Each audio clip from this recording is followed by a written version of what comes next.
तुमचा एक नंबर असणार आहे. दुसरी उचल तुला एक नंबरला राजमाता जिजाऊ 2 नंबरला तुम्ही सांगितलंय पण तुम्ही 2 नंबरला तुमचं सादरीकरण करायचं आहे.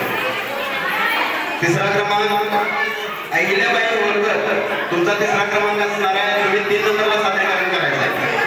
त्याचबरोबर चौथा क्रमांक राणी लक्ष्मीबाई तुम्हाला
नवीन लग्न झाल्यावर वर्षभरात येणाऱ्या प्रत्येक सणाचं कौतुक केले जाते. त्यापैकी एक सण म्हणजे मंगळागौर.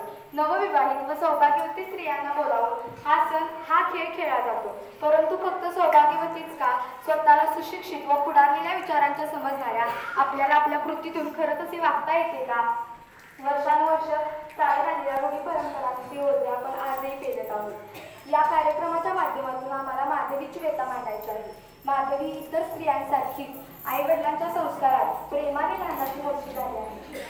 इतर मुलींसारखी हौशी व नटण्यासाठी माधवी लग्नासाठी अनुरूप झाल्यावर एका सुशिक्षित व देखण्या मुलासोबत तिचा विवाह करून देण्यात आला. लग्नात दोघांचे खूप कौतुक झाले. अगदी दृष्ट लागण्यासारखा त्यांचा संसार, पण खरंच की काय दृष्ट लागले. नियतीने ती काय रंत्र आली. नियतीने तिच्या पतीला तिच्यापासून हिरावून घेतलं. अवघ्या काही दिवसांचा तिला संसार, पण आता तिच्यावर विधवेचा डाग लागला होता. आपल्या समाजात विधवा होणे म्हणजे पाप की काय याचा प्रत्येक क्षणी तिला येऊ लागला. माधवीला अनेक शुभ कार्यात डावले जाऊ लागले. तिच्यासारख्या अनेक स्त्रिया आपल्या समाजात आहेत. इच्छा असून सुद्धा त्यांना अशा शुभ कार्यात सहभागी होता येत नाही. पण याच बुरसटलेल्या विचारांना सुरंग लावून आम्ही मैत्रिणी अशा अनेक स्त्रियांना यासारख्या अनेक शुभ कार्यात सहभागी करून घेणार आहोत. या कार्यक्रमाच्या माध्यमातून तुम्हा सर्वांना एकच सांगू इच्छिते की माणसाने माणसाशी माणसासह